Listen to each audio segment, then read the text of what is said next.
ಕೊರಗ ಯುವಕ ಸಂಘ ರಿಜಿಸ್ಟರ್ಡ್ ಕಾಸರಗೋಡು ಇದರ ವತಿಯಿಂದ ಕೊರಗ ಯುವಕ ಯುವತಿಯರಿಗೆ ಕೇರಳ ಪಿಎಸ್ಸಿ ಮಾಹಿತಿ ಶಿಬಿರ ಹಾಗೂ ಪ್ರತಿಭಾ ಪುರಸ್ಕಾರ ಕಾರ್ಯಕ್ರಮ ಸದ್ಗುರು ವಿದ್ಯಾಪೀಠ ಕೊಂಡವೂರಿನಲ್ಲಿ ನಡೆಯಿತು.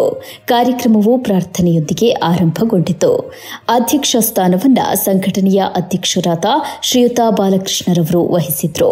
ಪರಮಪೂಜ್ಯ ಶ್ರೀ ಶ್ರೀ ಶ್ರೀ ಯೋಗಾನಂದ ಸರಸ್ವತಿ ಸ್ವಾಮೀಜಿಯವರು ಆಶೀರ್ವಚನ ನೀಡಿದ್ರು. ಕಾರ್ಯಕ್ರಮದಲ್ಲಿ ಸಂಪನ್ಮೂಲ ವ್ಯಕ್ತಿಗಳಾಗಿ ಗಣೇಶ್ ಪ್ರಸಾದ್ ಇವರು ಉಪಸ್ಥಿತರಿದ್ದು ತರಬೇತಿ ನೀಡಿದ್ರು.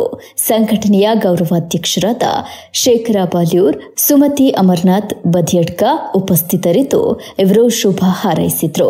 ಪ್ರತಿಭಾನ್ವಿತ ಮಕ್ಕಳಾದ ವೈಷ್ಣವಿ ಹಾಗೂ ಹರ್ಷಿಣಿಗೆ ಪ್ರತಿಭಾ ಪುರಸ್ಕಾರ ನೀಡಿ ಗೌರವಿಸಲಾಯಿತು. ಕಾರ್ಯಕ್ರಮಕ್ಕೆ ಶೋಭಿತರವರು ಸ್ವಾಗತಿಸಿದ್ರು. ಸುಮತಿಯವರು ಧನ್ಯವಾದವಿದ್ರು. ಮೀನಾಕ್ಷಿ ಬೊಡ್ಡೋಡಿಯವರು ಕಾರ್ಯಕ್ರಮ ನಿರೂಪಿಸಿದ್ರು. ನಾವು ಯಾವಾಗಲೂ ಒಂದು ಸ್ಪಷ್ಟವಾದ ಲಕ್ಷ್ಯ ಇಟ್ಟುಕೊಂಡು ನಾವು ದೇಶದಲ್ಲಿ ಹಾಗೆ ಒಂದು ಗುರಿ ಬೇಕು. ನಾವು ಹಿಂದುಳಿದವರು ಅಂದ್ರೆ ಯಾರು?